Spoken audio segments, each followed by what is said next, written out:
viete, kde sa máte zamerať. And you know what to focus on.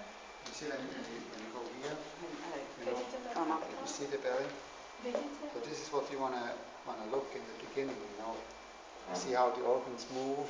This gets more like the more you work on it, this gets like really more soft and more jelly. Vidíte, ako sa tie orgány pohybujú a čím viacej na tom robíte, vidíte, že tie you should see the progress in this kind of relaxation and openness. Taká hustenina, pri každej ďalšej seanse vidíte stále väčšie uvoľnenie, väčšiu otvorenosť v tej brušnej dutine.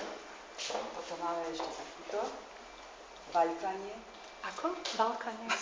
Môžete to nazvať akokoľvek chcete. Áno, cake. Áno, pečieme takýto koláčik. Hnetenie, akože hnetenie. Cesta. Tak. Záleží od toho, aké máte veľké ruky, aké je brúško veľké, hej, takže buď sa pracuje jednou rukou, alebo dvomi rukami. One or two hands.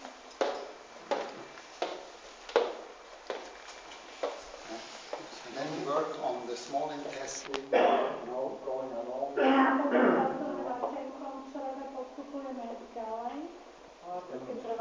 Cleaning out, Čistíme ho. Pod rukami môžeme cítiť. Tak ako to v črevách chodí proste.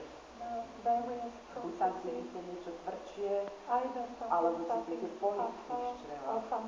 Keď cítite niečo tvrdšie, tak sa zastavíte, trošku dlhšie popracujete. Pracujete obyčajne jedným prstom, aj keď ostatné sú priložené. A vnímate.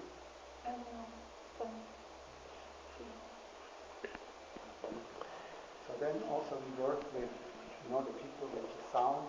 A lot when they have liver, and with different exercises, so you breathe into your liver. Napríklad nádych do pečene. Sú na to rôzne cvičenia. And I do the sound too.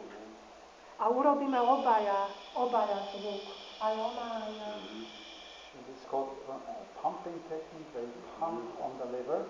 Because you see, we squish the organ and then boom, the blood comes back in. Vy vlastne stlačíte ten orgán a on potom tak expanzívne sa roztiahne. Okay, so we work with the sound together.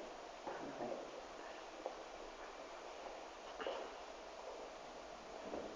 How many hours cannot eat before? Koľko hodín nemôže hodinu pred a hodinu po. 1 hour before and 1 hour after.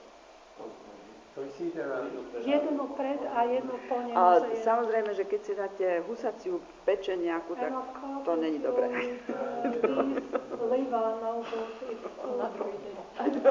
There's a lot of reflexology points, on these organs, and you stimulate the whole body through this massage. A pôsobením na tieto orgány, čiže prostredníctvom tejto masáže stimulujete v podstate celé telo. Áno. Lebo tam je veľa bodov, ktoré... How long does the massage take? It takes normally an hour. Obyčajne hodinu. One session, so it's 5 sessions, 5 hours. Čiže 5 seans vždy po hodine, dohromady 5 hodín. Some people will need more like 10, Niektorí ľudia potrebujú aj 10 hodín dohromady. But when we say, like, after the training, when you do a training, it's good that you take people who commit themselves to you for 5 times. A my vždy hovoríme po tréningu, že je dobré, aby ľudia sa zaviazali aspoň na 5 tých seans. Aby povedali dopredu, aby sa dalo postupne pokračovať a ďalej. Môžem sa ešte spýtať, pri tej prvej časti tam vlastne zatlačame na tie body aj proti bolesti, aj keď klient when you hovorí, are že working with the navel, do you also press hard despite the pain, even if she feels the pain, you keep... Pri tom uvoľňovaní. Áno, v tej úplne prvej časti. In the very first part. No, normally you go a bit to the uncomfortableness, but normally you go and then when you see her face... Takže ideme do určitého stavu nepohody. Ale keď vidíte na tvári, že už sa prepadáva do mdôb, tak... It's not to... We don't look, we don't search and try to create pain. My nehľadáme zámerne práve tie najbolestivejšie miesta, aby sme just vyvolali bolesť. Práve preto vždy to zadávame tie domáce úlohy, aby tí ľudia sa dostávali postupne.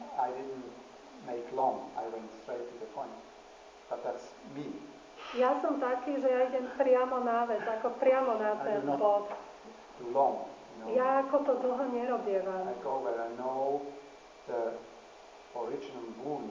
Idem priamo tam, kde viem, že dlie to pôvodné, to najpôvodnejšie poranenie. A urobím to. Ale za normálnych okolností treba pomaličky sa prepracovať staré hlbšie a hlbšie. A tiež, aby ona dýchala.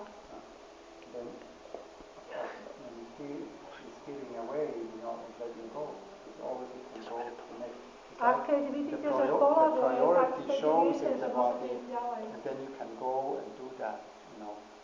But this is different work. First you need to go through the routines with them and really work on layer by layer by layer. And then when you have done these 100 study cases or a bit more, then you can start also to play. But it takes a while. But this is rigorously and the recommendation is really that you go with all these people through the 5 sessions because you have the best effect. Čiže je taká rigorózna požiadavka, ktorá sa vždy dáva na začiatku, že treba ísť postupne etapovito, minimálne tých 5 seansí, krôčik za krôčikom a iba potom, keď už máte urobených veľa prípadov, veľa ľudí, tak potom môžete ako sa začať s tým hrať a hľadať skratky. And of course the students are 1, 2 and 3, and there's also the whole sexual organ massage called Carcine massage. A potom existujú akože táto masážna technika 1, 2, 3 a potom existuje aj masáž sexuálnych orgánov. Why? Because gravity pulls all your toxins down. A tu potrebuje každý. Prečo? Pretože vplyvom príťažlivosti ženskej všetky toxíny schádzajú hlavne na spodok tela. Práve preto máme toľko rakovín prostaty alebo cyst na vaječníkoch. Pretože všetky škodliviny, všetky ťažké kovy, vplyvom ženskej príťažlivosti schádzajú nadol.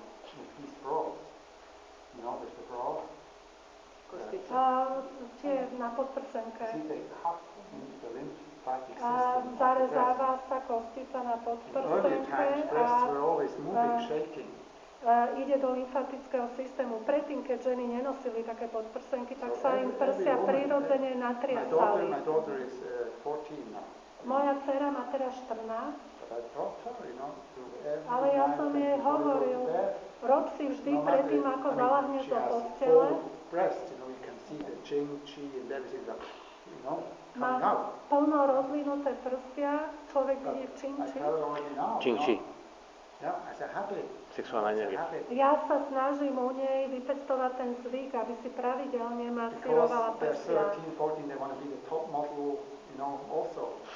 Pretože 13-ky, 14-ky chcú sa stať top modelkami. A ja jej hovorím, hneď ako prídeš doma, dole pod prsenku. Aby tam nestagnovala potom energia.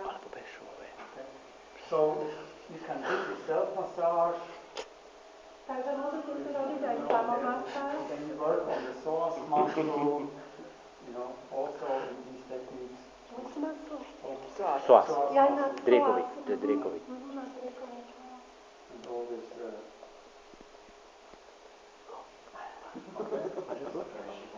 So these are the 5 sessions. Takže takto potom vyzerá tých 5 seans. Okay. Nice. Môžem sa opýtať, že určite, že má to význam v Filipíne, že ide o dvoja raz ducha a duše. že kedy ako to robiť, alebo kedy nastáva ten rozvoj ducha a duše, aby to nebolo samoučelné tá masáž, alebo aby nebolo. What is the purpose behind this massage? Is it about the growth of the